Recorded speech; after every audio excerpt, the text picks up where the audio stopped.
Hello các bạn.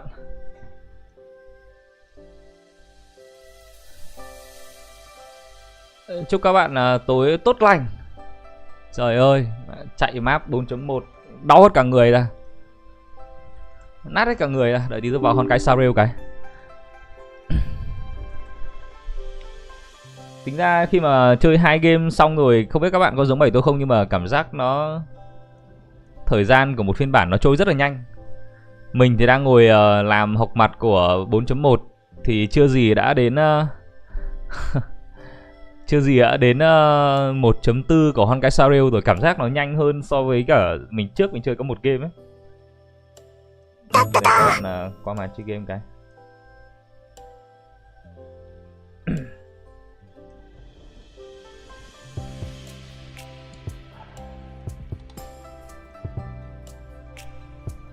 Vào game phát. Hôm nay đúng là tôi có vào Honkai Star Rail có một chút à. Tôi làm đúng nhiệm vụ hàng ngày cái tôi out luôn. Tôi xả sức mạnh khai phá cái tôi out luôn. Tôi tập trung vào 4.1. Nhưng mà tối nay có sự kiện nên là bắt buộc phải ngồi lại. Bắt buộc phải ngồi xem sự kiện rồi. Sự kiện siêu hấp dẫn, siêu hay ho. Hello mọi người, chúc tất cả mọi người buổi tối tốt lành.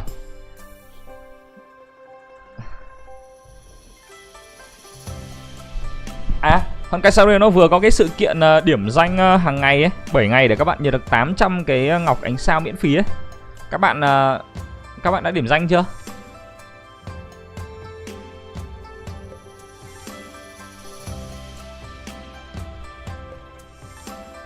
Trong này nó kiểu thời gian dành cho Honkai Star Rail nó không cần mất quá nhiều thời gian, thành ra là chúng ta có thể là nhàn nhã đi làm mấy cái việc khác ổn phết các bạn. Hôm nay tôi còn chưa đi, 2 ngày nữa là refresh lại cái vũ trụ mô phỏng mà tôi còn chưa đi đây này. Đi vũ trụ mô phỏng nốt hợp lý đấy. Đợt này banner của Phu Xuân rồi là kết thúc banner của Phu Xuân, chúng ta chỉ còn có vài ngày tới thôi là chúng ta sẽ còn khoảng 11 ngày nữa là chuẩn bị sang phiên bản mới 4.1 rồi, nhầm 1.4 của Honkai Star Rail rồi, và các bạn sẽ có 2 nhân vật mới.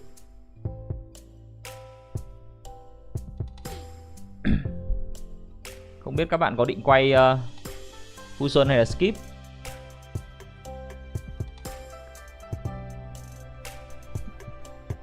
Cái sự kiện này nó ăn sái, không biết là có phải ăn sái không, nhưng mà nó công bố rất đột ngột. Cách đây có 2 hôm thì là công bố, 2 hôm là được công bố và đến hôm nay là xong. Nó không hề có cái tiến trình chạy trước nhé. Và cái này có thể là coi như là chúng ta được ăn sái của bên sinh nhật tiến sinh 3 năm tuổi thì phải. Em tạch Gian Quynh rồi anh á. Skip anh người. Ô Gian Quynh ngon mà. Gian Quynh cũng săn bắn các thứ tôi thấy cũng ổn mà.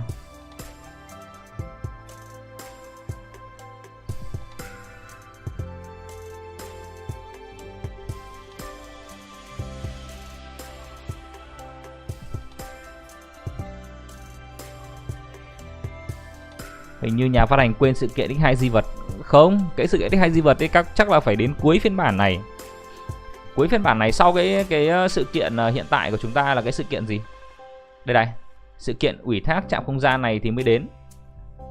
Hoặc là đang trong cái ủy thác trạm không gian này, chúng ta chỉ còn khoảng 2 ngày nữa là xong cái này đúng không? Thì nó sẽ đến cái X2 đấy. Còn hơn 11 ngày nữa mới kết thúc cơ mà. Hay 11 ngày nữa chúng ta mới kết thúc cái vũ trụ mô phỏng, nên các bạn cứ yên tâm, không phải lo. Không phải lo lắng, không phải hồi hộp.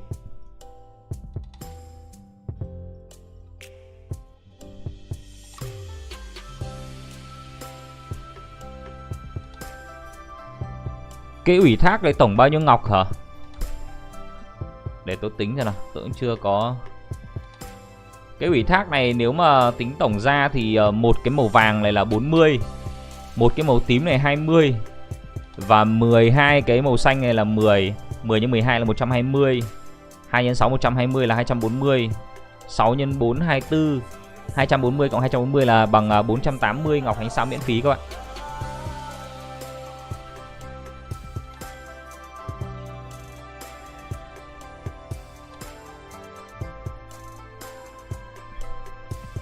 Phu Xuân của em, thật ra Phu Xuân tôi còn chưa quay ra các bạn. Đợi quay ra thì tôi sẽ build tính tiếp. Nhưng mà chắc chắn là tôi sẽ quay full xuân rồi. Đợt này sắp tới là lấy 1000 nguyên thạch miễn phí, ngọc ánh sao miễn phí từ cái sự kiện livestream nhá.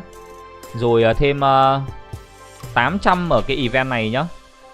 Rồi thẻ tháng này. Rồi cái nhiệm vụ hàng ngày này. Thì tôi nghĩ là cũng đủ để quay full xuân đấy. Chắc chắn là tôi cũng sao nổ full xuân đấy. Không yếu đâu. Đợi thôi. Gian Quynh hơi bị yếu đuối á.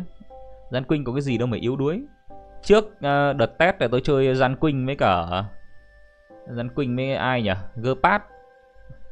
Ngon mà. Gian Quynh, Perla. Hồi máu của tôi đợt đấy là Natasha.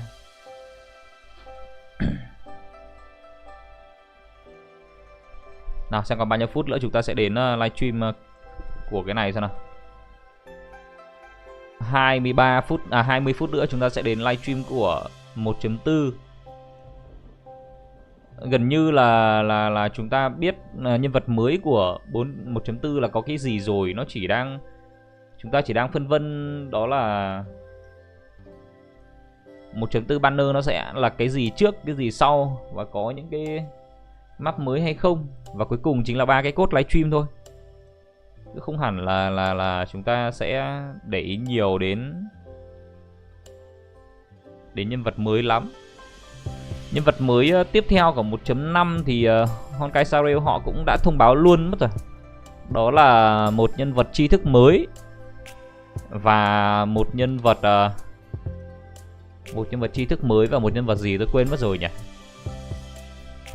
Một nhân vật tri thức mới này, một nhân vật trù phú 5 sao mới này, và một nhân vật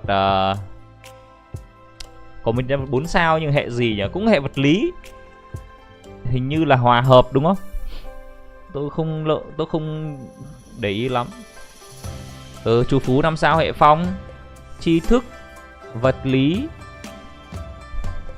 cũng 5 sao, và cuối cùng là một hệ vật lý khác mang vận mệnh trù phú thì phải. Bởi vì nói chung là đợt này bận thật, không để ý xem luôn á. Cái sự kiện 800 ngọc ánh sao miễn phí này mà tôi còn chưa kịp làm video thông báo luôn.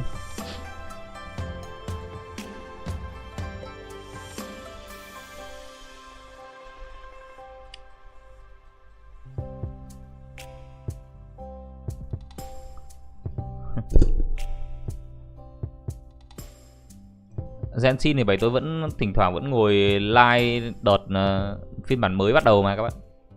Có phải là tôi không có like đâu, chỉ là bây giờ công việc có bận thì mình không thể nào mà mình ngồi hàng ngày mình ngồi nói phét được. Cứ khoảng đầu phiên bản thì chúng ta lại ngồi nói phét với nhau, quay với nhau xem mà có lệch rate hay không. Chứ còn để mà ngồi mỗi tối thì không được nữa rồi. Bây giờ gia đình các thứ công việc bận bịu, ngồi sao được.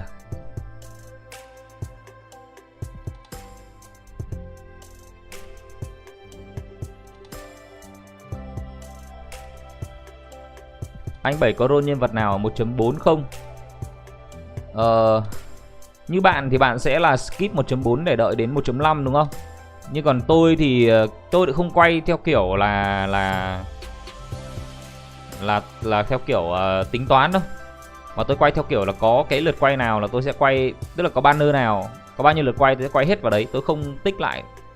Bởi vì thứ nhất bây giờ thì cái sảnh đường ký ức Bảy tôi đã bắt đầu là treo auto qua full sao rồi.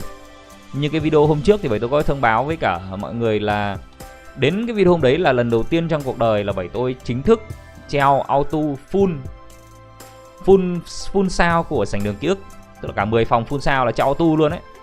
Đã đủ team auto treo qua rồi nên là Bảy tôi cũng không quá quan trọng là nhân vật nào, bây giờ gần như là quay để siêu tầm thôi, thậm chí quay về còn chưa có build nữa. Đấy là cái mà tôi định. Thành ra là các bạn hỏi là tôi quay banner 1.4 hay không thì có. Hỏi quay banner 1.3 fusion hay không, có.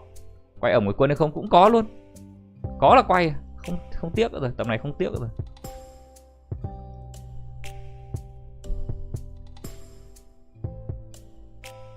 Hello các bạn, chúc các bạn tối tốt lành. Chúng ta chỉ còn khoảng bao nhiêu phút nữa nhỉ? Chúng ta còn khoảng 16 phút nữa là chuẩn bị đến live rồi. Đợi thôi.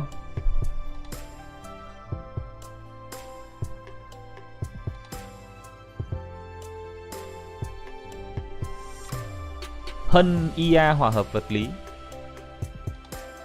Tôi có đảo qua một số những cái tin đồn thì thấy nhiều lắm các bạn. Thấy nhân vật mới nhiều lắm. Và vẫn chưa thấy hình dung ra là chúng ta có như Genshin là sẽ có 2 banner một lúc hay không, hay là chỉ có một banner. Nhưng mà nhân vật mới thì tôi đảo qua một số những cái tin đồn thì thấy nhiều nhân vật mới lắm anh em ạ. Siêu nhiều luôn.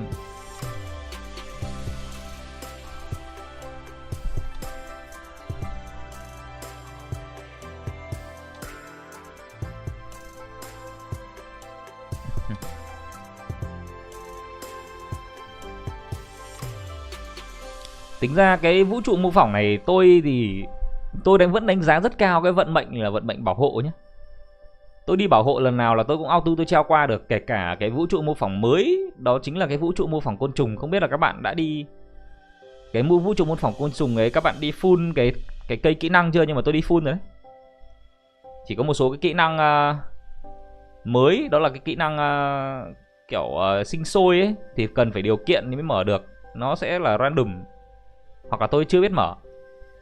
Còn với cái cây kỹ năng mà hiện tại thì gần như là tôi đi xong hết rồi. Không phải gần như mà chắc chắn tôi đi xong hết rồi.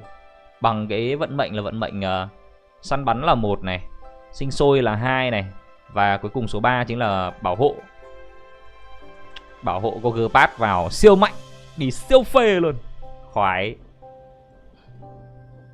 Tôi chết rồi, không có bảo hộ luôn rồi. Vừa mới nói dứt mồm xong. Tại chưa có thời gian anh ơi á. Cái Honkai Star Rail hay cái là các bạn có thể treo auto được mà.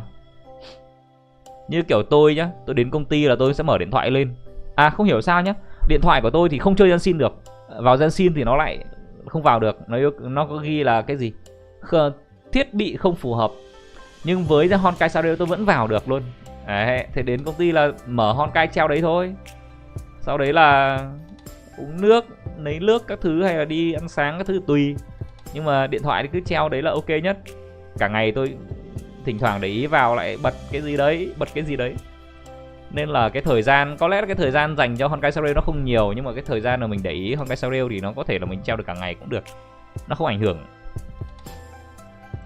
Lấy cái bút nào đây? Thôi lấy chính xác đi. Săn bắn này. Lấy một cái chúc phúc 3 sao đi. Thưởng kết nối. Phòng thủ tăng sát thương lượng tử. Lượng tử không cần thiết lắm.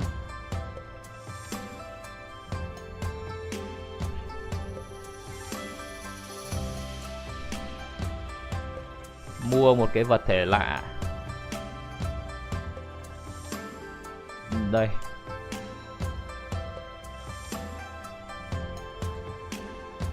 Dinh lưu bây giờ còn chưa ra. Các bạn có thể là các bạn xem link thì các bạn đã biết thêm kỹ năng các thứ rồi. Còn tôi thì cứ để ra đi để chúng ta tính. Mà nói chung cứ để tôi có để tôi tính. Bây giờ tôi cứ đợi tôi có dinh Phu Xuân đã.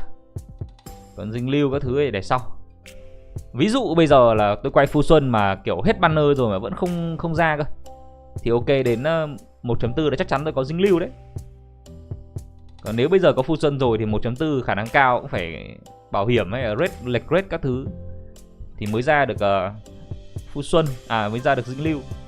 Nên tôi không dám nói trước cái gì cả. Ô, không có một cái bảo hộ nào luôn cơ mà. À đây có rồi. Bị tấn công sẽ phản chấn này, cái này ngon này. Em đang cố dinh lưu E2 á. Nói thật là những cái nhân vật mà kiểu có cung mệnh 2 đều ngon.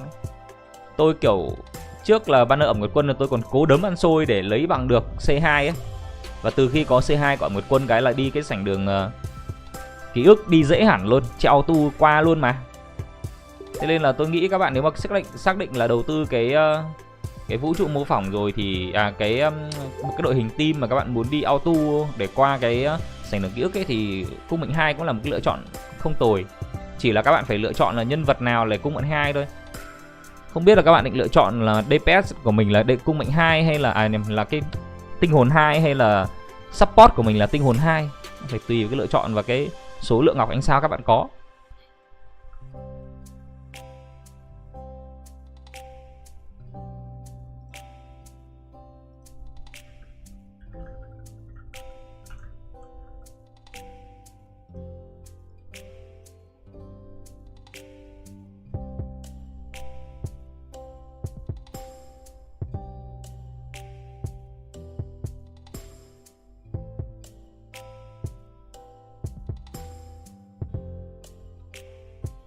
Bạn có mỗi dinh duân không chấn với cả đan hen ở Nguyệt Quân làm DPS á? Khó. Bởi vì thực tế thì tôi cũng có dinh duân. Và dinh duân của tôi còn thậm chí còn có cả chấn. Và nói thật nhá, cái này tôi chia sẻ thật, không giấu giếm các bạn làm gì. Dinh duân của tôi có cả chấn và tôi không treo dinh duân đi auto sảnh đường ký ức được. Thế nó mới đau đầu cơ. Di vật vết tích này, không hiểu sao không treo được luôn. Bởi vì đam ấy, kiểu đam của dinh duân nó bị là tri thức xong thì kiểu dồn tơn bot nó khó ấy.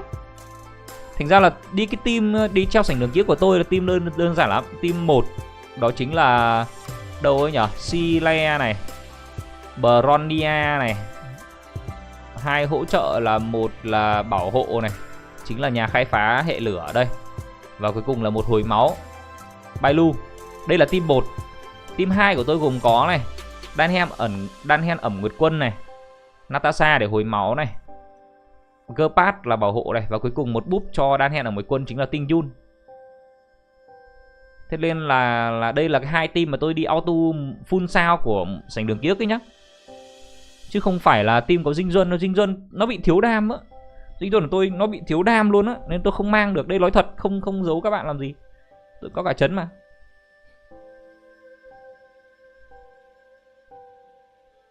Đúng rồi, dinh duân bị khó treo auto cực.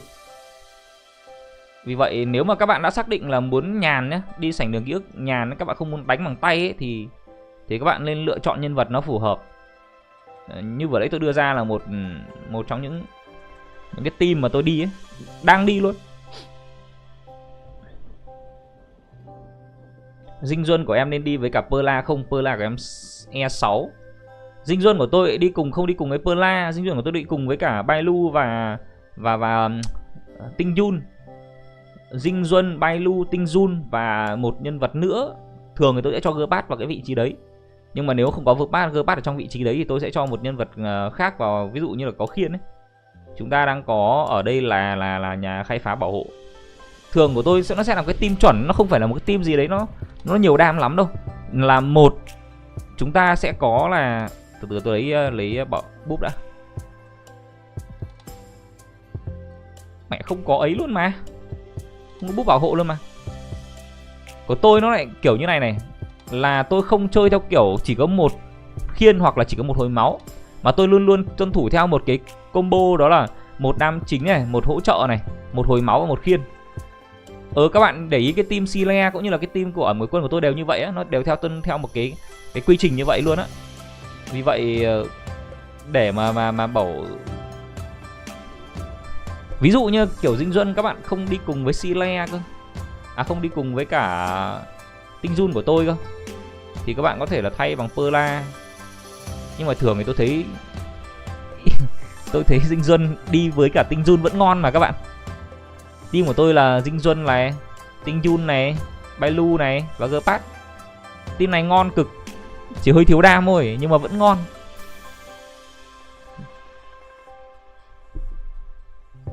Dinh lưu tôi không biết các bạn. Đừng nói leak ở đây. Nói đây toang đấy các bạn.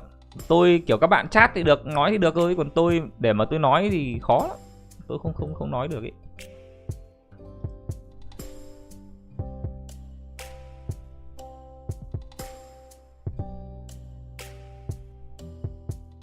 Tướng quân không có chấn E0 mà cân được hết á.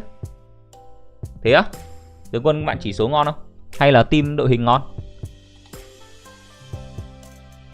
Các bạn có thể cho tôi xem tướng quân của bạn mạnh như thế nào được không? Để từ tôi xem cái livestream rồi nào.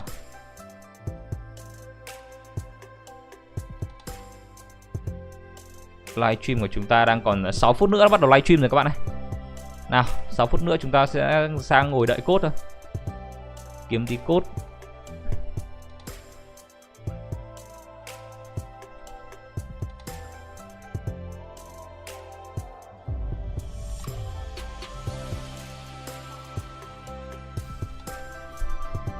Sáu 200 cầm chấn của Himiko. Tướng quân E0 Bronia tinh Jun E6. Uầy, tinh Jun E6 cơ. Kinh nhờ. Tinh Jun tôi chơi từ đầu game đến giờ mà chưa E6 luôn. Tôi cũng chưa E6 luôn đấy. Tinh Jun farm tinh hồn khó thật. Không biết ở đây có bạn nào cảm thấy tinh Jun nó farm tinh hồn khó không? Hai đợt banner đều có tinh Jun rồi mà tôi quay không ra tinh Jun luôn, nó toàn ra con gì thôi. Khó. Nên là nghe các bạn nói tinh Jun E6 nghe kinh thật. Nghe kiểu nó bị giàu ấy.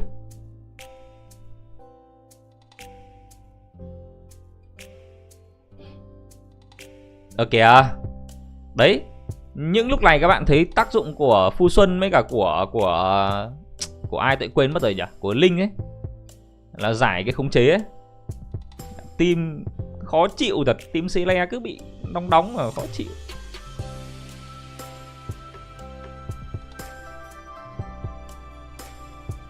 Em nổ tinh Jun ở banner thường à? À thế là may mắn rồi. Em banner này mới ra tinh Jun đầu tiên. Ô tinh Jun khó nhưng mà ngon. Các bạn có thì cứ build lên thôi. Em E3 đỏ may mắn. Thật ra may mắn cũng là một cái loại năng lực các bạn. Có nhiều người giống kiểu tôi chẳng hạn. Không biết các bạn có để ý không, nhưng mà từ cái đợt banner của ai cách trước đây nhỉ, lâu cha đến bây giờ nhá, tôi cứ phải lệch, sau đó tôi mới nổ, xong tôi lại lệch, xong tôi lại nổ. Nếu các bạn để ý xem mấy cái buổi livestream đếm ngược đến phiên bản ấy thì các bạn sẽ thấy tôi ước có cái năng lực của những bạn nào mà các bạn ấy win liên tục luôn, không bị lệch rate. Đấy mới là cái năng lực kinh khủng chứ.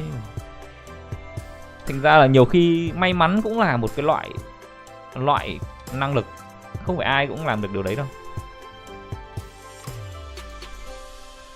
Tinh Jun tôi còn chảy E6 này, đây cho các bạn xem. Tinh Jun bây giờ E1 đây này, mang tiếng là tinh Jun xuất hiện ở banner hơi bị nhiều lần rồi nhá. Các bạn E3 đã là may mắn đấy, tôi còn trả được M2 này, E2 thì cũng được này. Để dỗi dã man luôn. Bực cáu tức.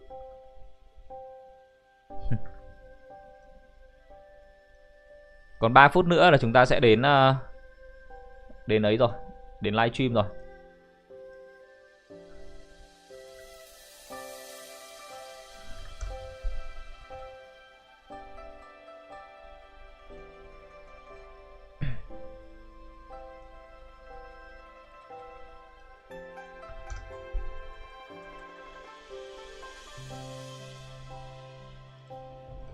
Đợi code rồi các bạn. Tầm này chúng ta chỉ ngồi đợi code thôi. Tôi đang cố gắng lấy Phu Xuân ấy. Bởi vì cái mạnh ở Phu Xuân mà tôi nhìn thấy nó không phải là cái khiên đấy đâu các bạn. Mà cái mạnh ở đây là Phu Xuân có khả năng để kháng một loại hiệu ứng khống chế đấy. Hiệu ứng xấu dạng khống chế. Không biết là các bạn có để ý đến cái kháng đấy không, nhưng mà đối với tôi thì cái đấy nó là cái ngon luôn á. Tôi thiếu cái đấy thôi. Tôi chỉ thiếu những cái mà kiểu tránh khống chế. Tôi ghét nhất là bị khống chế. Như các bạn vừa lấy cái turn vừa lấy đấy, chúng ta đánh ấy, nó bị khống chế là đã thấy tức rồi. Và số 2 nữa, cái mục tiêu của tôi không biết là các bạn cũng có mục tiêu đấy không. Đó là chúng ta có Sile, chúng ta có sói bạc và chúng ta có thêm Lins. Thì tội gì chúng ta không đầu tư thêm Phu Xuân. Để làm gì các bạn biết không ạ? Để chúng ta thành một cái team lượng tử. Đấy là cái mà sao ta, một cái ước vọng lớn lao của một người chơi thích team thuần luôn á. Và sói bạc có thể gánh được cái điểm yếu lượng tử mà. Gánh được luôn, kể cả quái không có điểm yếu lượng tử, cái sói bạc vẫn cân được hết. Tôi lệch rồi nhưng mà tôi quay thêm được mấy chục lần rồi đấy. Đâu để cho các bạn xem. Tôi lệch rồi mà. tôi phải quay được mấy chục lần rồi. Đây 50 lần này, 55 lần, 56 lần rồi, sắp nổ rồi, còn 20 lần quay nữa thôi. Tôi nghĩ là mình có thể nổ được trong vòng 10 ngày tới, thừa sức để xem thẻ tháng còn bao nhiêu ngày. Ủa, thẻ tháng xem ở đâu ấy nhỉ? À đây. Ủa, số ngày nhận còn không này, hết thẻ tháng rồi. Thôi, tí nữa mua. Hôm nay chưa mua các bạn ạ. Tí mua.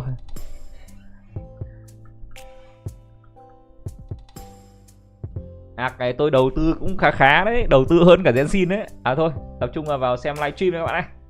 Anh em mình ngồi xem livestream đây. Đến rồi.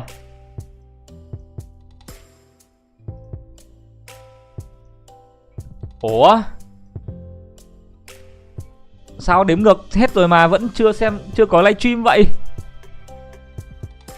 Đếm ngược hết rồi mà. Lên Twitch xem có không nào. Honkai Sarel.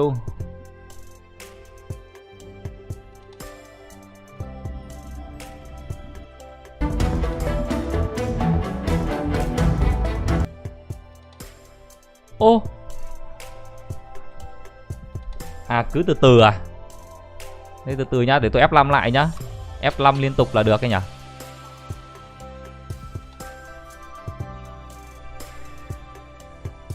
Bây giờ tôi chỉ mong các bạn chúc tôi ra Phu Xuân sớm thôi, chứ đừng có mà chúc tôi lệch nữa. Tôi nói thật là tôi từ lâu cha đến giờ nhá, lệch tưng bừng rồi, tưng bừng khói lửa rồi. À đây rồi, xong rồi này, có livestream rồi này. Các bạn nghe rõ tiếng không?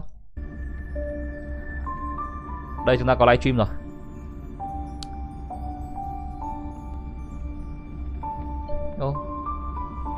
Nhiều dội để nó có chỉ có. À đây bên này HD này, xem bên này đi. Xem bên này HD đây các bạn.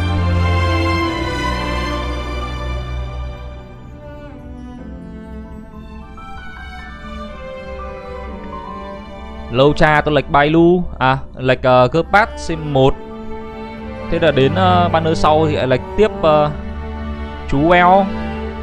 Xong rồi đến Phu Xuân vừa rồi lại lệch tiếp chú Eo nữa, thì mình là chú Eo của tôi lại là C1 luôn. Đó.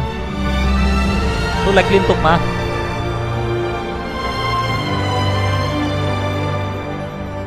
Bây giờ chỉ mong các bạn chúc tôi nổ khoảng tầm 60 lần là nổ vàng là hợp lý này, hoặc là khoảng 70 lần thôi chứ đừng lên 80 hết. Sắp tới được 1000 ngọc ánh sao miễn phí từ cái sự kiện livestream là 21 ngày này. Thêm 300 ở đây được 1003 này. Thêm 800 ở trong cái sự kiện điểm danh này. Thêm một ít ở trong event này. Rồi là thẻ tháng này. Rồi là nhiệm vụ ngày này. Tôi nghĩ là đủ thêm 30 lượt quay nữa là đủ. Vừa đủ. Hy vọng là nó nổ sớm. Chú heo E3 đây. Ôi giời ơi. Chú heo này mạnh quá. Chết. Mạnh thế thì làm sao đỡ được.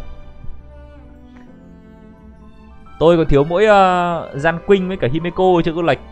Đợt tới đủ 300 lần tôi sẽ lấy Gian Quynh. Tôi lấy Gian Quynh về và cố gắng để cho Gian Quynh C6. Em lệch mỗi Dinh Duân ra Bailu thôi á. Thế là may mắn rồi. Bailu cũng ngon luôn. Bailu Gerpat team ngon này. Bailu mà giống Lin có cái quả búp nộ cái là giải hiệu ứng xấu thì tuyệt vời đấy. 10 điểm đấy. 160 roll 4 vàng anh ơi. 160 chia 4 bằng 44 40 roll nổ một lần vàng. Ôi, kinh vậy. Thế thì nhà phát hành chết đói mất. Em một Bronya. Nếu mà để nói lựa chọn thì tôi vẫn lựa chọn giữa Himeko và Gian Quynh. Để lấy 300 lần ấy, tôi sẽ lấy một. Nếu mà có nổ Gian Quynh rồi tôi sẽ lấy Himeko. Còn nếu mà nổ Himeko rồi tôi sẽ lấy Gian Quynh. Hai nhân vật này tôi nghĩ là tôi cũng sẽ thử build lên xem như thế nào. Gian Quynh là do hồi xưa chơi beta test thì tôi đã chơi Gian Quynh rất là mạnh này. Mạnh cực kỳ luôn mà. Thành ra tôi lấy về để níu giữ lại những kỷ niệm xưa. Còn Himeko thì chưa chơi bao giờ.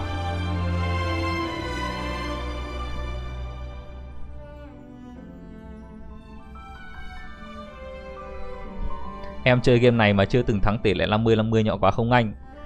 Các bạn phải nghĩ đến Genshin. Tôi Genshin đến nay là 3 năm rồi. Mà các bạn thấy mỗi lần buổi đếm ngược Đến phiên bản từ đợt 3.3 đến giờ tôi toàn lệch không? Toàn lệch ấy. Không bao giờ nổ luôn. Không bao giờ nổ đúng phiên bản luôn, đúng banner luôn. Từ 3.3 đến giờ là đang là 4.1 này. Đấy. Các bạn thấy nó mới là cay đắng chứ còn Honkai nó mới ra được tháng 4 năm nay, bây giờ đã có 5 tháng. Đáng bao nhiêu đâu. Còn nhiều cái để trải nghiệm bạn. Đừng lấy Himeko á. Himeko làm sao? Tôi thấy cái đợt mà level thấp ấy, nó cho cầm thử Himeko, tôi thấy Himeko đánh được mà, đánh hay mà. Có gì mà không lấy. Hệ trí thức, hệ hỏa. Em thua 3 lần tại banner của ẩm Nguyệt Quân. Chú ấy từ đó mà ra. Kinh, giàu thế. Kinh đấy. Ẩm Nguyệt Quân mà quay đủ 3 lần vàng cũng giàu đấy. Himeko được vẻ bề ngoài thôi á. Himeko yếu mà hả? Yếu á?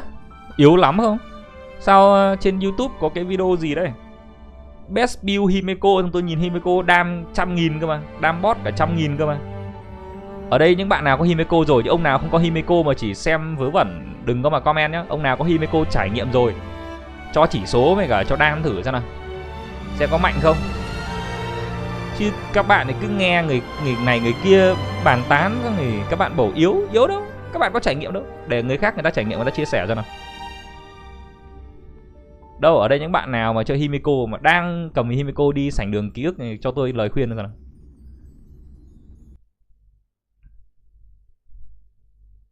À đây, chúng ta bắt đầu rồi.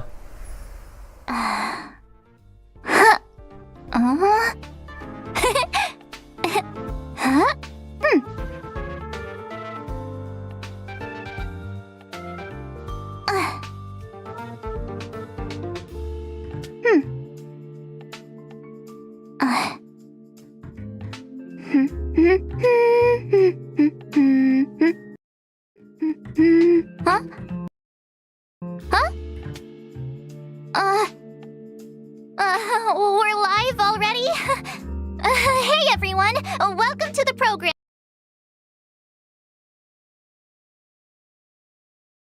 Express crew member, March 7th. I've been watching my favorite streamer in preparation, but this is still my first time hosting, so go easy on me if I mess up, okay? What was I supposed to say again? I think it was, don't forget to like, follow, and share, or I'll chicken out. And then... Oh, without further ado, let's get right into the trailer. Mắt 7 lần đầu tiên làm MC đó. Hơi ngượng nhá. Ngượng hơn cả tôi ngồi nói phét trên livestream luôn.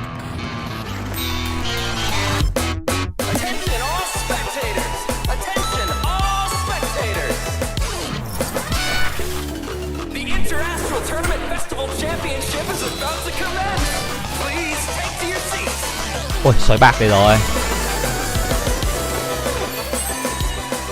My friends, join me in this dance. Let's bring this exquisite celebration. Tại sao nhà lữ hành lại có cả con heo kia? Như vậy là như thế nào? Giải đấu của có những con heo à? Ui, nhiều nhân vật cùng tham gia chứ đâu chỉ có mỗi nhà khai phá đâu. Ai đây? À, Topaz. Trời ơi, Topaz đây rồi. Nghe đâu Topaz là hệ săn bắn nhưng mà đam lại không giống như kiểu săn bắn lắm đâu các bạn. Đam ăn theo thiếu đốt thôi. À đâu, ăn theo đợt đánh theo sau đúng không? I returned to the Law Fu so I could surrender myself to the Alliance. Đây rồi. For my sins. Hot girl. Dinh lưu. This will be the last you see of me. Nhạc hay nhở?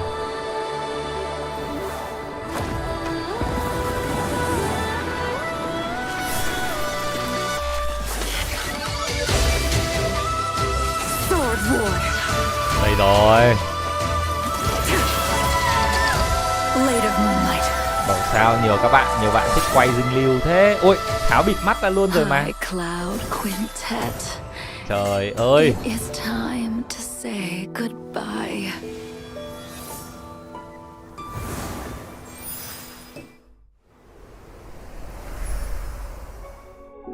Ôi, code 1 luôn mà. Đây, để tôi gõ code cho các bạn. Các bạn cứ yên tâm ngồi chơi sơi nước thôi. Tôi đọc code, tôi gõ code thôi. Yên tâm. Không phải làm gì cả, chỉ việc ngồi nghe tôi đọc code. Nào, đầu tiên là code 1 2 chấm tờ A P 8 H 27 G B R G P. Rồi. Mắt đỏ là còn chứng tỏ vợ tôi. Rồi ôi, bây giờ dịch đau mắt đỏ đang hơi nhiều đấy. Dịch đau mắt đỏ bây giờ đang hoành hành tràn lan đấy. Anh em lại còn mắt đỏ chứng tỏ vợ tôi này nữa thì chết. Nguy hiểm quá. Nhanh nhở, con cái sao rêu nó làm cái code nhanh chóng hợp lý đấy. Vèo cái hết 3 code.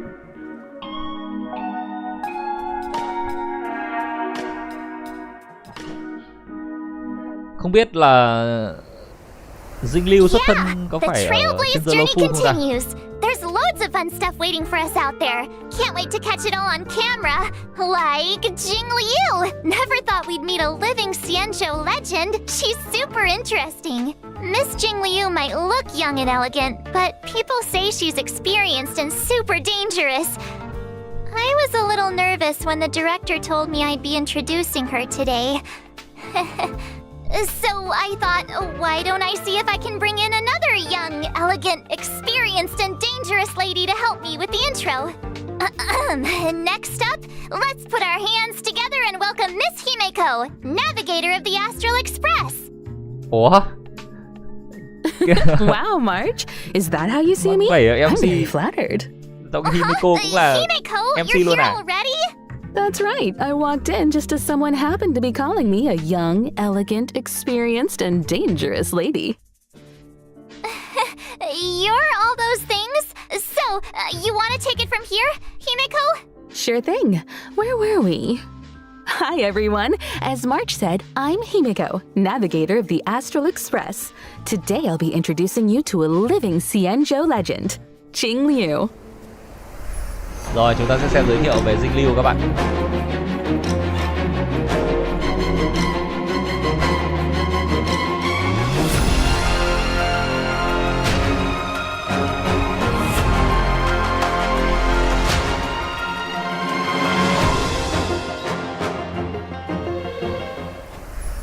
Ever since I first caught sight of her in Yenqing's tracking entries, I was completely hooked.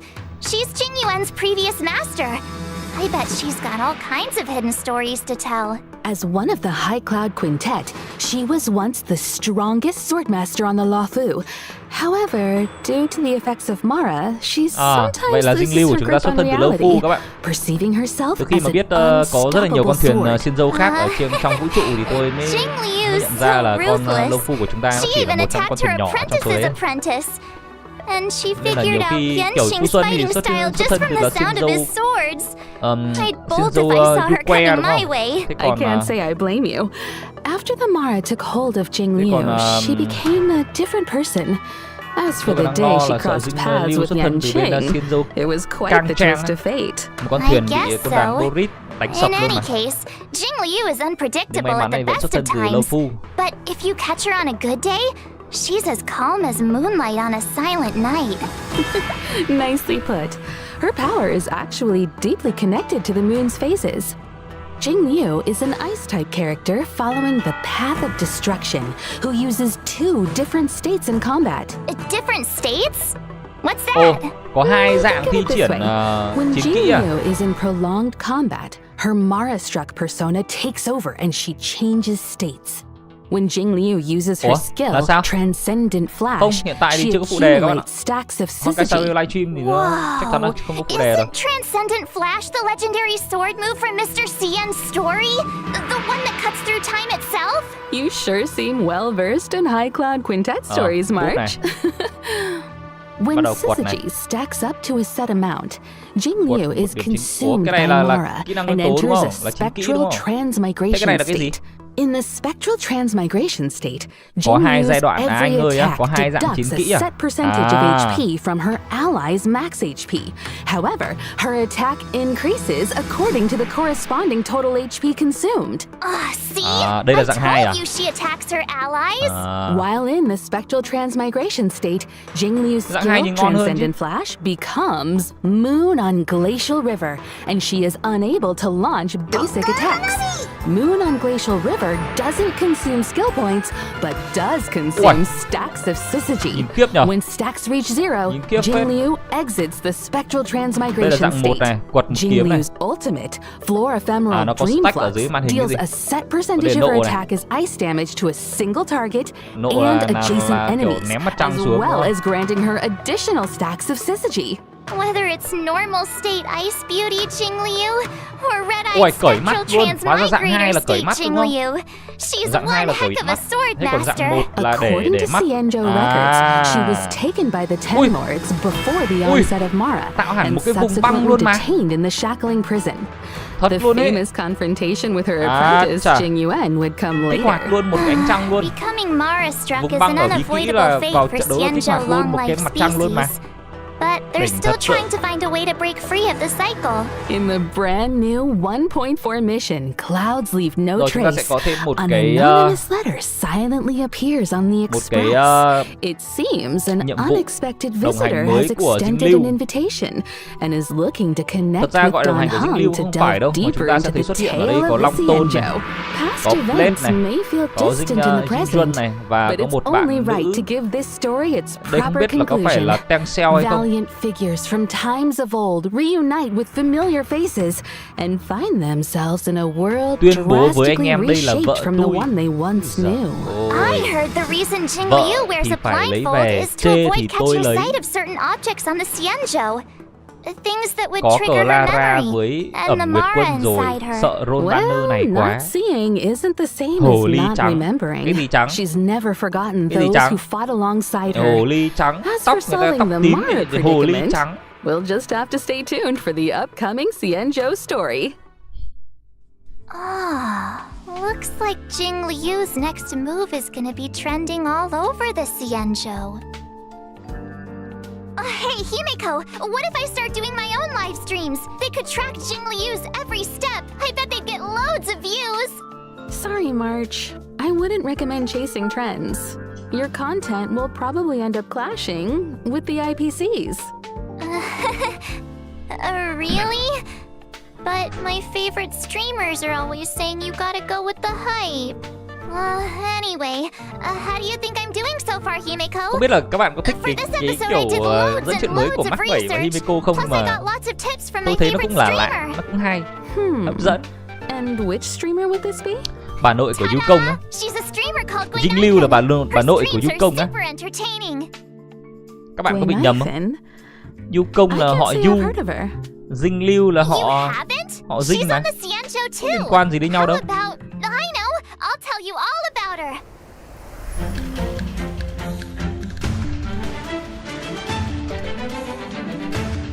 Đây rồi, nhân vật mới tiếp theo của chúng ta đây, hệ hỏa các bạn ạ.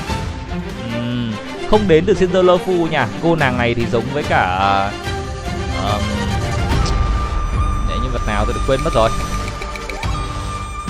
Giống với cả Kinh Que. There was one night I couldn't sleep, Đúng and không I nhỉ? ended up watching Gwenifen's Quaiban Giống livestream. với cô nàng nào ở cái I've never cũng ở heard Cinder anything Phu nhưng mà không phải like đến từ it. Cinder I Phu, tôi quên subscribed mất rồi. straight away. It was meant to be. Her attire is very Xianzhou, but it feels like she's not from the Lothu. She's Biết not tin, biết from tin. any of the Xianzhou ships. I think her real Tinh là name con was chó đấy các bạn, không phải là Guinevere tên or nhân vật lấy Lý something. Tinh. Anyway, Gui means Giải fine cứu Jing Liu đau mắt đỏ. wood, Nai means to exist, and Fen means fragrant. Su Shang came up with it for her. She's her bestie. What lovely imagery. I know. Plus, if you think about it, Guinevere and Guinifan do sound kind of similar if you say them a few times, right? We might want to steer Nhưng clear mà of cô nàng này, wordplay, Kuna March. fan của chúng ta là I heard hệ the hư Xianzhou vô, hệ issues hư finds vô, for that. hệ lửa. Huh? Vận mệnh hư vô. Seriously?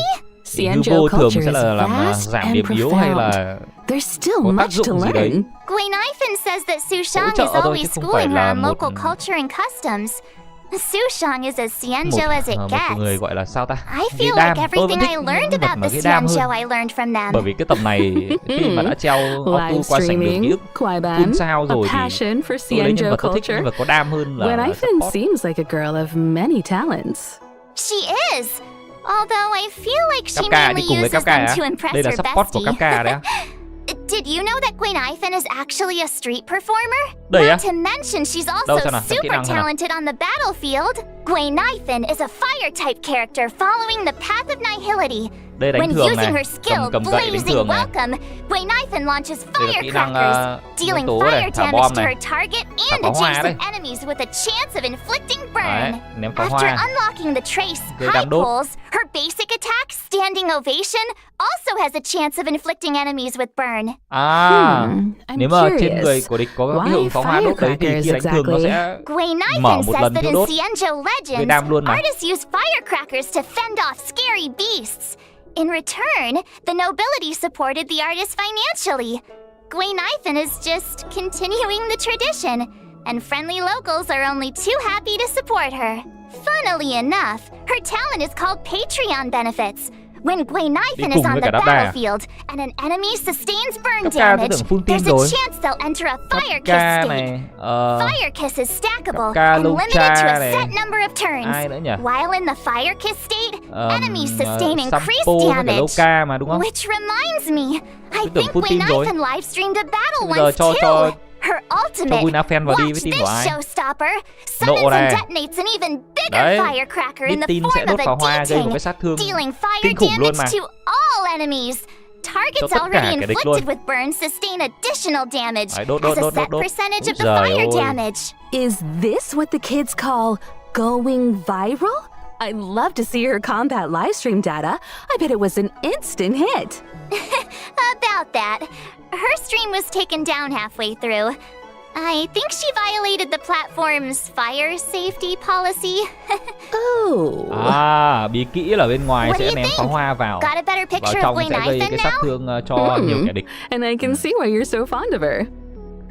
Cool, Thế isn't lỡ she? không có máu I'll thì sao? message you the link to her Kafka, streams Sampo, right Loka, now. Gwynaifen á. Sometimes she even sends gifts to her Thế lỡ giờ fans. bị dồn đam một phát Hey, Gwylings, toang check thì this phải làm sao bây out. giờ? Scale Gorge spring water, clear and tasteless, rich in calories.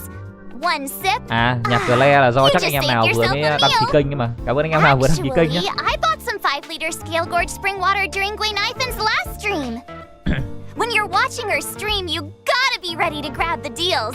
They're À quên, awesome. công nghiệp tí nhỉ. Wait a minute, March. Chúc các bạn buổi tối tốt If lành. that's the Nếu các bạn case, lần đầu đến với kênh thì các bạn those đừng bottles quên of để lại cho Scale mình Gorge một like spring cũng water như in the đăng ký kênh Express's storage để room. đón You nhận bought thông tin all of mới nhất, those? code mới nhất đến từ Yeah, Acer nhé. what Cảm about ơn bạn them? các bạn rất nhiều. Interesting. Đợt này thì có hơi bận Just cho the other day, livestream Walt vừa was ra telling me 1.1 about his new nhưng mà healthy chúng ta cũng sẽ lifestyle nhanh chóng quay habits. trở lại cái Apart đoạn from mới bây giờ. exercise, he's been drinking 8 glasses of water a day. Strangely enough, he's Sau này ra gained a thêm hư little vô biết weight. hồi máu á. Guess it must have been... Ôi, chủ So, phú chứ, hư vô Mr. hồi máu. Yang was Tôi chưa drinking thấy the- hư vô lại định hồi máu đâu. It's getting late, Himeko. We Chủ should phú get nên là back hợp to the lý. show. The next person we'll be talking about is Topaz. Anh Bảy sao em không thấy anh làm Sure. clip tiêu điểm của So, New Village với who's anh? Topaz? Tại sao lại là tiêu điểm của New Village? Actually, Tôi I vô don't tôi know làm either. clip về But tiêu điểm the của director said một nhân that vật nào đấy đâu. Topaz works for the IPC. Chỉ có là She 10 bí even mật knows có thể that bạn chưa biết presenter về một nhân Albert. vật nào đấy thì tôi đều Speaking làm thôi of, chứ còn. let's get him on the line. He can introduce Topaz. Albert? Albert! Ah! Rồi, chúng ta sẽ đến với Albert đây rồi. Ooh, and whether or not your world has a day-night cycle, good morning, good afternoon, and good evening. I'm your good buddy Albert. Why did our art style change? On my show, we go by my style. Up next, allow me, Albert, a professional inter-astral peace corporation anchor, to introduce to you Ngoài những cái thumbnail my mới guest của and Topaz IPC nhìn colleague, đẹp nhỉ các bạn nhỉ? Topaz. Topaz. Đây rồi. Nhân vật tiếp theo của chúng ta đây. Topaz. Quần hơi dài nhá. Có heo các bạn, Topaz có heo này. Rồi, ném heo luôn mà.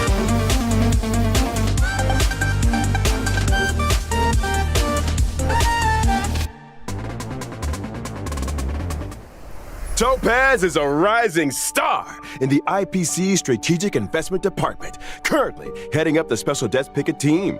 She's a combination of youth, elegance, and remarkable ability. Năm sao? The Special Debts Picket Team. I think I've heard of them. Well, as you Topaz may mà kiểu know, săn bắn mạnh among the như universe's Sile major thì investors tôi and chắc chắn là tôi lenders, sẽ the IPC is a big sẽ làm fish. phát And with so many venture lấy capital Topaz về như thế projects, nào. there are bound to be bumps in the road. Topaz is our go-to person to smooth out the bumps and make sure we recover what's owed. Oh, I get it. So the corporation's in the red? When dealing with defaulters, Topaz vận mệnh Topaz's săn bắn methods nhưng mà are rất vui swift vẻ and á. effective, Vui vẻ là saving vận the mệnh như thế nào? IPC from many a Là kiểu- potential loss. She also kiểu has a đang, great knack for investments, turning even the bleakest projects into success gì? stories and Làm đốt à? ensuring huge Hay là làm gì? returns for the corporation. Làm DOT đấy. Wow, impressive. Does she have some kind of superpower? Hay là đang kiểu đòn đánh theo sau? Within the Tôi nhớ walls vui of vẻ the là thường đi cùng với cả IPC, Clara there is chứ, mà indeed a Clara là thường là rumor đòn đánh theo that sau chứ. Topaz's stellar success thế à, might đúng have theo sau đúng something không? of the supernatural about it. Oh? Supernatural? Oh, Săn reminds bắn me này, of đi Glen đòn đánh theo Ivan's sau á. ghost Cái hunting gì? streams. Ghost hunting? Let's not Clara jump tôi the không gun. mạnh, tôi không thích When chơi people Clara. think of Topaz, Tôi để they cháu ở don't think nhà about chơi thôi chứ còn ghosts, ít but a đi mang đi certain treo unmistakable companion. sảnh đường I'm hay là talking mang đi about đi a warp trotter. vũ trụ mô phỏng á. Numby! Tôi They không may chơi. look like a cute Nếu mà chơi theo mascot, kiểu but giống Numby Clara is thì thôi. Topaz's trusted sidekick, both at work Vui na fan and phase on mấy the vậy ạ? battlefield. Chưa có công bố banner nữa. Numby has a Chúng ta đang keen đợi công bố sense banner. for Đang sniffing out giới thiệu wealth. nhiều nhân vật mới. Security checks, debt settlements, and calculations are all child's play for this little piggy.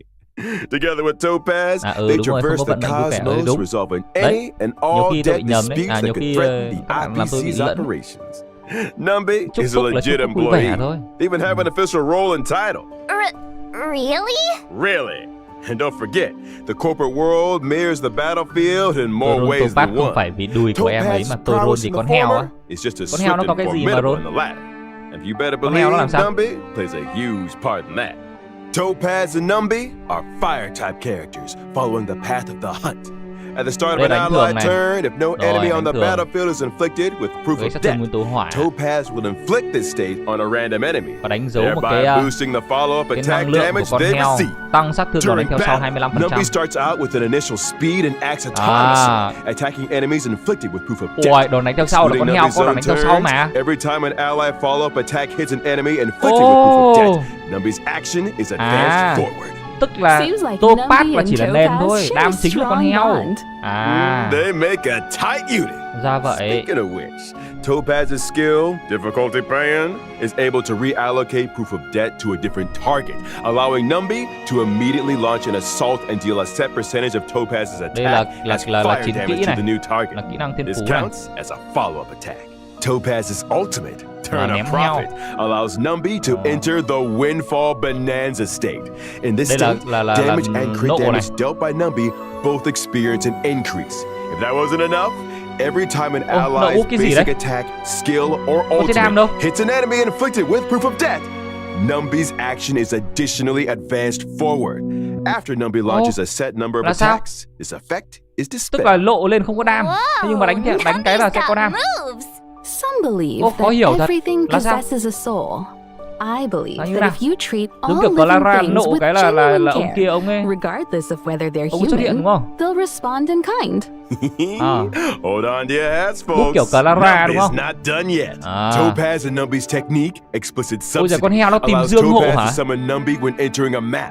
Numby then automatically seeks out basic treasures and trotters Ở bên within a ngoài là con certain heo sẽ range, tìm dương hộ. leading Ôi Topaz right to giời the loot. ơi. The best part? Trotters won't be alerted to their Gọi cả heo đất, approach. không để nó This chạy effect nữa mà. doesn't even consume fuck? technique points. Con heo này If bá vậy. Topaz and Numby enter Khả năng combat cao là after roll Topaz using vì con their heo technique, rồi. our little Ôi warp giời trotter ơi. regenerates a set amount of Topaz's Khả năng cao là vì ông roll energy Topaz after vì con launching heo the chứ có first phải là attack. If tức là Topaz and lấy Numby heo. are still in the team Lấy heo after là winning chính. a battle Topaz entered nó in chỉ this là nhân vật way, đính the kèm team thôi. receives a small Ôi amount of giời additional credits ơi. up to a set daily limit. Tưởng gì? The above also goes for winning battles entered in this Roll- way within roll the heo. simulated universe. Được tặng But thêm instead of Topaz credits, thì đúng the hơn. team receives a small Tôi thấy amount Topaz of cosmic chỉ bắn súng fragments thôi mà. with a chance to Làm gì đâu. bag a random curio. That's quite the skill set. À, vậy Seems là like nhân vật chính của chúng ta là Topaz and Luffy Numby các bạn ạ. have a Banner của Luffy. backup bad cop approach to debt Tập collection. trung tên nha các bạn, đổi tên tí that and no là chúng ta sẽ có banner của We Nupi, might as well call Numby chứ không phải là banner của Topaz đâu. Omnipotent Cosmic Piggy Bank. Careful now. If there's an eon of prosperity out there, I doubt they want competition. Truth be told, Topaz doesn't care much about Numby's wealth-generating abilities. Here at the IPC, Được, thế tôi cũng xem xét, tôi sẽ run Nupi xem như thế nào. money just isn't Tôi thấy that cái important trò to me. mà gọi heo là Money tôi is thấy a cũng hợp lý means đấy. such an end. Đúng ý Work tôi should luôn đấy. make you happy. Topaz looks after Numby because she loves them. Simple as that. That's not all I heard. In version 1.4, stagnant shadow shape of Scorch will be going live. Beat it, rồi. and you can snag the Trong 1.4 essential chúng ta sẽ có material một required for nguyên liệu mới. Topaz and Gwennyfin. Một con boss nguyên liệu mới, chính là con này. Albert, are Ok. you sure Còn cái gì mới nữa Topaz không? is Người ra lốt thì sao just nào? your colleague? It feels like she's got a way bigger role than you.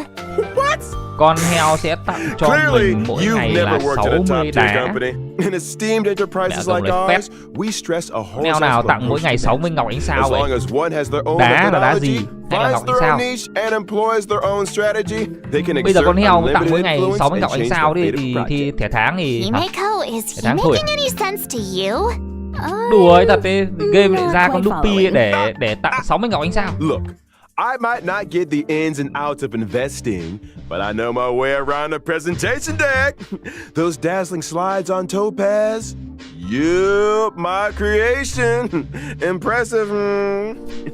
It's all about making yourself indispensable in the workplace. And if Topaz were here right now, Mang con she'd heo đi acknowledge làm my nhiệm presence vụ ngày with thì utmost tặng mình respect. 60 ngọc ánh sao.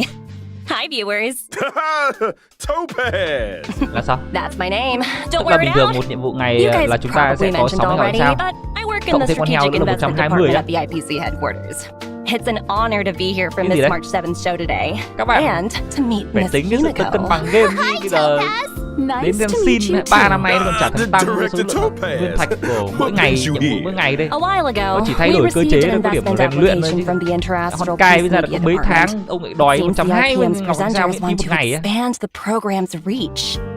As such, the corporation sent me to evaluate 60, the nhưng mà program's có con heo. performance. Director Topaz, I'll show you my expertise right now. So without further ado, let's unveil version 1.4's eagerly awaited 5-star characters. During the first phase Chắc là of các bạn đùa 1.4 thôi. in the character Vet Warp, Chứ. Gentle Eclipse of the Moon, Trailblazers can acquire the limited 5-star character Jing Liu. And during the second phase of 1.4, một ngày thì vẫn được là two 60 ngọc character ánh sao, Event nhưng Warps mà will mang theo become con heo đi làm available. nhiệm vụ In the character Event là Warp Sunset Clause, công nó làm Trailblazers cho can anh. obtain the limited 5-star Công nó làm characters là sao? Topaz and Numby. Đây, banner đầu tiên của in the chúng ta, character phase 1 Event đây Warp, là banner của Butterfly Dính on Lưu rồi các Sword bạn. Tip, the limited 5-star Vậy là hết banner character của Phú Xuân Zila thì chúng ta sẽ will be đến making a banner của Dính Lưu. return. And I almost forgot to Banner phase 2 mention, sẽ là banner the của 4-star character Nupi. Gwennyfin will also be a part of these two Rồi, banner second phase 3 phase của character Event Warps. Look who's back. It's Zila. Cái gì? Feels like forever since Là we sao? last saw Ủa? her in Bellabog. Characters aside, we're also eagerly anticipating version 1.4's 5-star light cones. At 1.4's first phase light cone event warp, Phase 2 có the 2 banner drop á? rate of the Ồ! 5-star light cone, I shall be my own sword. Thế tôi bỏ qua Nupi các bạn ạ. Tôi quyết It's định là that bỏ qua sword-wielding Nupi. beauty again. Standing there in the moonlight Tôi without quyết a định là bỏ qua blindfold. Nupi các bạn. Tôi sẽ quay Sile all those E2. flowers. Trời ơi. Quite the Đây sight. rồi. Unforgettable. Meanwhile, Vậy là in phase 1 vẫn là một banner 1.4's thôi, second nhưng mà phase 2 phase chúng ta light sẽ có cone 2 event banner. warps, the drop rates for the 5-star light cones, worrisome blissful, and in the night will Nupi be thôi, boosted. để hôm khác Nupi Wow, quay trở lại quay Topaz Nupi is sau. so lucky to be surrounded đành by tạm biệt so many Nupi thôi cute chứ. fluff balls. Can we Nupi get gì one giờ for này the nữa đều là Express, săn bắn với Himeko? nhau thì chắc chắn là tôi sẽ chọn Sile hơn. Please. I'm afraid that might Đây not rồi, be Trần possible. đây ôi. I Ôi remember ôi. Pom Pom saying they're Rồi. not keen on Đấy. having anything that Tôi sẽ bị sheds E2 fur in trước. the carriages. Xong rồi tính gì để But tính đúng không? Pom Pom sheds tons of fur. You know, trotters like Numby make great companions. They're non-shedding, low maintenance, and super squishy. Plus, they can snip out Không nên valuable chọn lại lấy hết treasures. hả? À cũng hợp lý nhỉ. Or, Thôi các bạn what lấy hết đi, about tôi nghèo lắm. adopting a talking bird? Tôi thì tôi lấy một Like E2 Allie thôi. here. Lấy hết E2 làm sao What? được. Absolutely not. I'm the star of the IPM. And that wraps up today's Warp and Light Cone segment. Director Topaz, I was wondering, how did you rate my performance? Vậy là đấy, bắt đầu từ 1.4 là chúng ta Let's đã có talk 2 about banner that đấy. later. Ngon. The reason I'm here for March's show Giống today với cả is to bên, present bên some scene còn gì small đây. gifts to our esteemed viewers Xin thì on các bạn behalf cũng of the chạy IPC. banner song song. I'm hai not the banner best từ at crafting rất là sớm. presentation decks, but here's a slide I worked up. Rồi, chúng ta đến với code số 2. Nào. Code 2.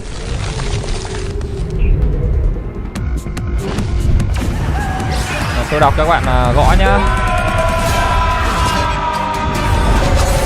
J F P R Z 27 Feel the frost in the space fantasy adventure và Honkai Star Rail. G bờ. Đấy.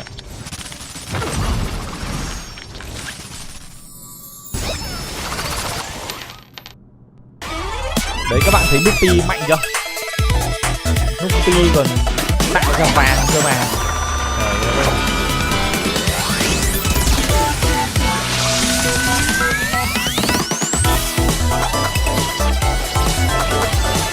Dive into a timeless space fantasy adventure, Honkai Star Rail. Gee, thanks, Topaz. It's great you could take time out of your schedule to be on the show. You must be pretty busy. Well, the corporation is a big part of my life. In fact, me and my team are heading out to business on Eurilo 6 very soon. Taking part in today's program was a nice change of pace for me. Oh, really? Eurilo 6? We've been there. So, is this a debt collecting trip? Bây giờ vấn đề nếu mà I'm tôi afraid lấy I can't comment dinh on lưu ấy, thì internal nó đen cái là IPC không matters. có đồ That 5 sao said, cho dinh lưu mặc. I heard the Express crew will be heading to Eurilo 6 for the Trailblaze Continuance Future Market. Looking forward to seeing you all in Bellabog. Huh? How did you know about that? Nhiệm vụ Preliminary research is crucial for the chúng ta có map smooth mới các progression bạn. of any Và chúng ta project. tiếp tục cái Our nhiệm vụ data chính tuyến collection của lead nhà khai informed me phá about thôi. a significant site Map on mới này Eurilo nó ở 6 known as Bellabog. the Pillars of Creation, a memorial Ra Eurilo 6 symbolizing đấy. centuries of Bellabogian resistance. Out of respect, I intend to pay a visit there with a few colleagues. Colleagues? Oh, where are my manners? Let me introduce them. Senior staff, team leader, Rồi, chúng ta có một boss field mới đây. personnel, Một and quái mới, grunt, 2 quái security mới các personnel. bạn. They Quái kia có look khiên, pretty slick, quái này thì có bộ I vest. can't help but wonder. 2 quái Are mới. they enthusiastic about a trip to an ice planet? I'm afraid enthusiasm doesn't come into it. The IPC's balance sheet isn't the best right now. We haven't got the capital to outsource missions like these. That explains the recent disturbance in the corporation. As if thousands of voices suddenly sighed in exhaustion and were suddenly silenced. Let's set that aside for now. You know, I've heard all about the achievements of the Astral Express. I also heard that the train's navigator was a lady of unparalleled beauty and talent. It was a pleasure Quái to này là meet you trong at trailer của last, Miss Capca Kimiko. dự là lính của Another IPC. reason for coming on the show thế à? today? I hope I lived up to your expectations. You exceeded Đôn them. Nupi cho map Next mới thôi. time, let's see if we can Sao, meet map mới up các bạn. in person. Xem video là I'm tôi sure hướng we dẫn các can bạn make nhặt that hết happen. này. Once Lo your work gì. in Bellabog is done, perhaps you'd like to drop by the Express. It's a deal. I've always Không wanted biết to con kia set có eyes on khiên the thì nó Express. tính kiểu gì nhỉ? Jeez. Nó đỡ được à? Nó giống như kiểu con người máy mà có cái khiên cái con người máy cái hình chữ nhật, hình hộp As chữ nhật ấy. another gesture of the Nó có corporation's cái khiên goodwill, I'd đỡ like to được một lần introduce a đam. brand new event for Ulti everyone của to take Siler part còn in. đỡ được cơ mà. Woohoo! Không biết con kia có khiên nó giống cái đấy không nữa thì Recognized universally as the tôi chào leading tu. video Những game cái con có brand, khiên kiểu như vậy nhá Ethereum là Wars is set cực to kỳ unveil an offline fan anti. event on Eurilo 6. The Đây là event mới Interastral này. Tournament Event mới Festival. của 4 Ethereum Wars? của 1.4 What's này. that? Think of it as a Còn tôi holographic chào tu video của tôi ghét game. mấy con có To khiên lắm. secure a spot in the grand final, contestants must collect and nurture ether spirits, which can be found within victory zones. Ether spirits? I'd venture to guess they're much like Numby here. Đây là Digital cái replicas of creatures designed to serve as combat companions. giao diện Right you are, của Miss cái sự Himiko. kiện này à? Your knowledge in this area is Ồ, surprising. tại sao lại có I've heard heo? a Mình thing lại or điều two khiển about heo the với cả IPC's research and cultivation chúng ta programs. điều khiển Am I Quái right luôn in mà. assuming that the aim of this event is to analyze the suitability Ôi, of lần đầu tiên different tôi được species điều khiển as quái luôn đấy. fighting companions? Được, tôi thích rồi, nhìn cái này tôi thích rồi này. And we stand Hợp by lý our này. promise that no real Đúng, life creatures điều will be khiển nhân vật harmed nhiều rồi, during bây giờ điều khiển Ethereum quái là Wars. hợp lý luôn The chứ còn gì IPC has nữa. renovated an old weapons testing ground to serve as a tournament venue. Rồi, có We've cả giải also đấu set nữa up này. victory zones Giải in đấu gì different đây? locations. Herta Space Station, Eurilo 6, À, cũng nằm and trong the cái sự Xianzhou kiện đấy luôn đấy các Lawfu. bạn. Those who manage to À. defeat the championship Được. contenders in each victory zone and complete the hyperlink challenges will be greeted with Tức generous là trong cái sự kiện này rewards. chúng ta It's có also một vài worth những cái sự noting kiện that nhỏ nhỏ ether bên trong này. spirits, both allied and Ui, enemy xếp tin alike, luôn mà. are classified Trời into ơi. 3 types: chưa? mechanical, humanoid, and Chúng ta aberrant. còn xếp được team cơ In mà. combat, these Trời types đất have a ơi. cyclical relationship with Ôi, each one tôi được countering dùng another. thăng Attacking nửa đây rồi các enemies that are bạn. Con này vulnerable quả to trứng đốt your siêu mạnh current luôn. ether spirit's type will allow you to deal extra Ui ôi, damage. được. Oh, so Tôi thích picking a đấy. type that counters Khoái, your khoái, opponents khoái. is super important. You got it. Furthermore, as you advance through the competition, you'll gain access to the even more formidable Overlord Ether Spirits, which can be developed to boost their combat prowess. So Đây the rồi, deeper kim you nhân của delve tôi into rồi. the competition, Tôi sẽ cho bọn nó the fiercer the fights become. bọn nó bị khống chế hết các bạn. This is gonna be Kim nhân quite có the quả contest. chọc chim, chọc kiếm, chọc que bị khống chế, you, tôi sẽ cho nó You bị khống okay chế there, hết. March 7th? Trời Ether ơi. spirit, copy. Let's see. Whoa, a gold Albert. Miss March, do I look like some battle pet to you? You can't just collect anything and everything. Just curious. A reminder to our esteemed contestants. Numerous players from across the universe will be partaking in Ethereum Wars. As you progress, new opponents will be revealed. After completing all challenges, exhibition matches await, where you might end up face to face with some unexpected opponents. And should you rise to the occasion and overcome the Interastral Tournament Festival chúng ta challenges, được chọn một you'll trong receive 4 nhân IPC vật sponsored nha. eligibility for a Event specially chủ đề được selected chọn một trong 4 4-star nhân vật character. nha. And there you have it, Luca, the full Perla, Servo và rundown Hook. on Ethereum Wars. Hope you all have fun and remember Perla to C6 treat your rồi. combat Hook companions cũng C6 rồi. kindly. Servo cũng C4, C4, C5 I've rồi. got a meeting to get to. Luca C1. Trời ơi. Bye for now. Huh? You're leaving so soon? But I'm sure our paths will cross again. Over to you and Rồi, Albert. các bạn sẽ Keep được up the good chọn work. một trong There 4 will be nhân a vật luôn á. year-end bonus for Ok, everyone when we roll out the new lý luôn. project. Thank you, Director. Your wisdom, foresight, and mentorship know no bounds. Take care now. Stay safe out there. Sau khi I xem should kỹ be năng going của too. Dinh Lưu thì nghĩ There's team some nó sẽ gồm maintenance những on con the nào anh? express to attend to. À không, Hope to catch tôi you thì all không phải soon. xem kỹ năng của Dinh Thanks Lưu, for tôi thấy all the team nó help, gồm những con Himeko. nào và tôi See sẽ you đánh giá soon. vị trí của nó. Ví dụ như là DPS, Dinh Lưu DPS đúng Are they không? gone? Thì sẽ đi cùng với Gone? một búp, một bảo hộ, Topaz một and máu, Himeko. thế thôi. I think so. Tôi chơi team của tôi là tôi chơi team theo kiểu treo auto. Yes, take Tôi a không look tính for chơi theo yourself. sát thương đâu các bạn. See? Cái nào Told treo you. auto hợp lý All thì tôi gone. làm thì chắc chắn là Nobody một here but DPS, me. một bảo hộ, một hồi máu và Nobody một else on búp. the line. Thế thôi. That's a relief. Thế còn nếu mà nhân vật mới All là một those con hồi máu gifts. thì đây đi cùng một If you DPS, ask một me, hồi máu, một Topaz just abusing her búp và một bảo hộ. position to engage in a Cái cách sắp personal team của tôi nó pastime. hướng tới là treo auto chứ tôi không hướng tới Topaz's chạy hát personal đâu. pastime? Nếu mà What's chơi cái that? Sariel mà chạy hát thì mất nhiều thời gian. Isn't it obvious to you? Maybe you should take another look at the specifics of this event. Let me think. I got it! So Topaz's personal pastime is hunting. Duh? Hunting? Miss March, what gave you that impression? Well, isn't that right though? I'll show you. This event is all about sneaking up slowly and then... Hey! Whoa, slow down a second. Topaz's pastime is cuddling creatures, not hunting them. As soon as she gets home, she grabs her pets and cuddles the heck out of them. Mình chơi She's got hundreds at her company apartment. ba hòa hợp luôn à.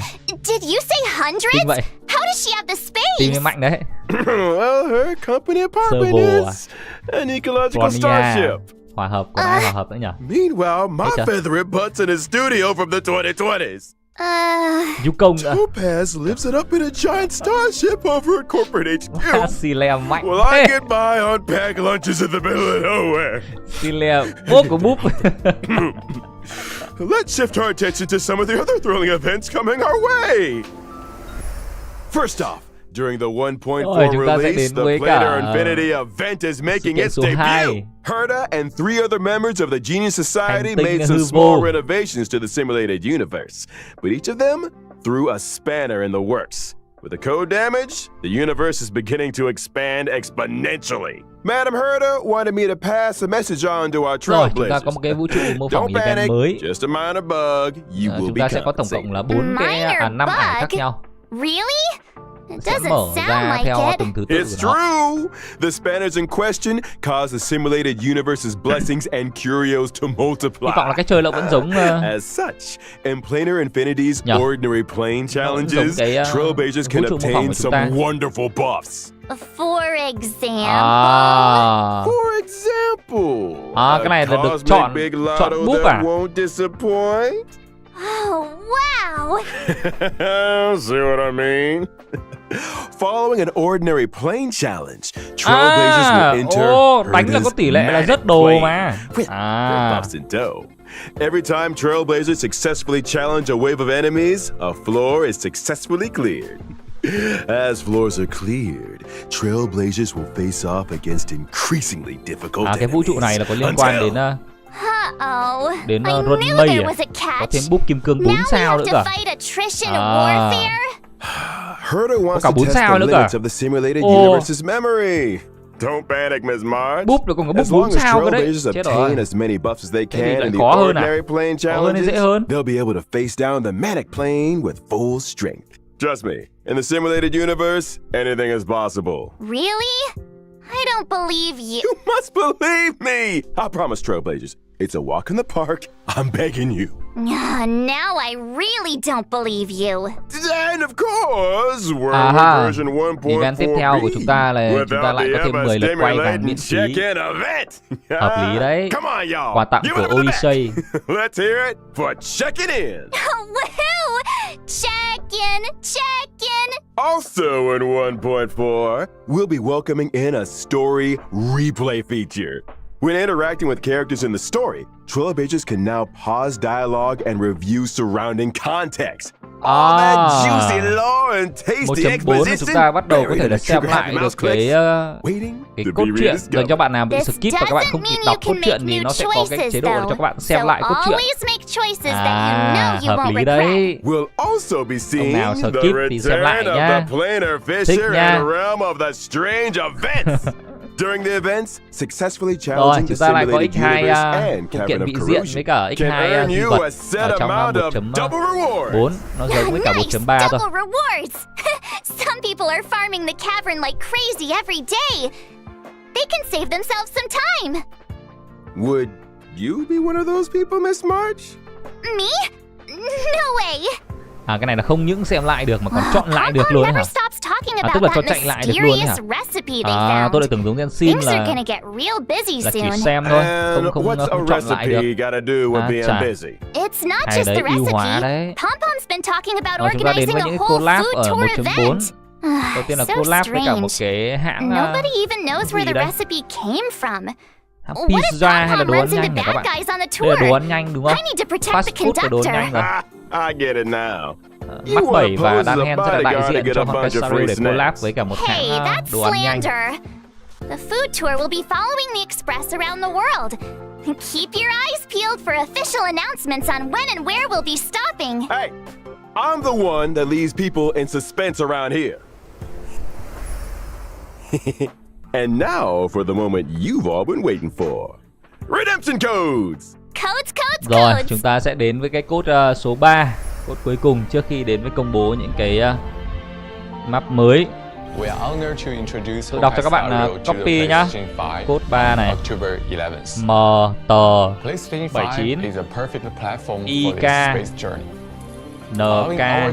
NK ARZX. The story of Honkai Star Rail is only getting started.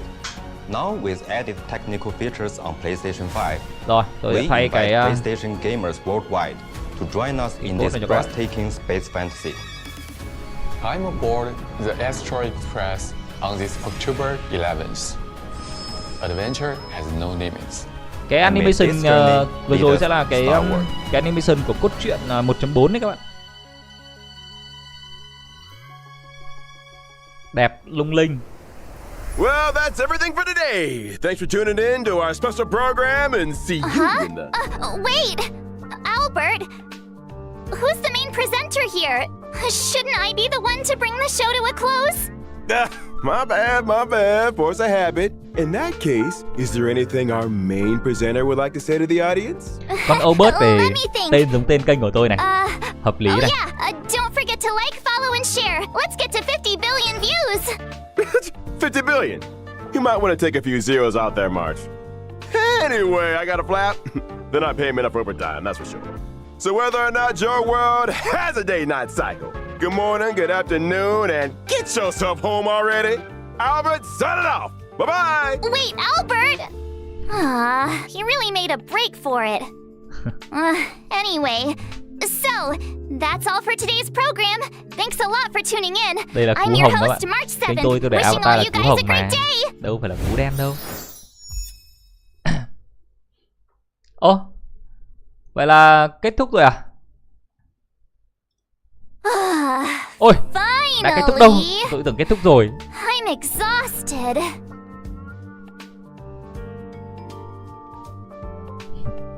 Người ta men lì đâu. Oh, thank you, What? thank you. Actually, I was feeling super nervous. Oh, no. You guys did all the hard work. Thank you, thank you. Huh? Is the program link up already? I'll share it with my friend. Hey, you see my stream just now? Ủa? You said you'd be tuning Là sao? in. Là chưa tắt camera hả? Link is already up, by the way. I just shared with you. Là kết thúc chưa? Remember to watch the whole thing. I'll be checking.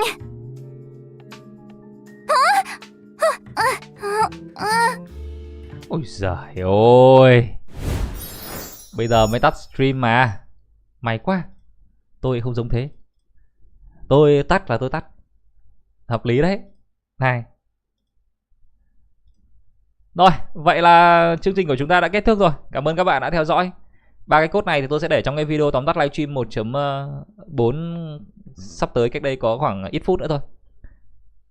Hẹn gặp lại các bạn trong những buổi livestream sau. Bye bye and see you again. Nhá, tôi tắt là tôi tắt luôn nên tôi không giống mắt 7 đâu. Yên tâm nhá. Thế nhá, bye bye. Xin chào các bạn.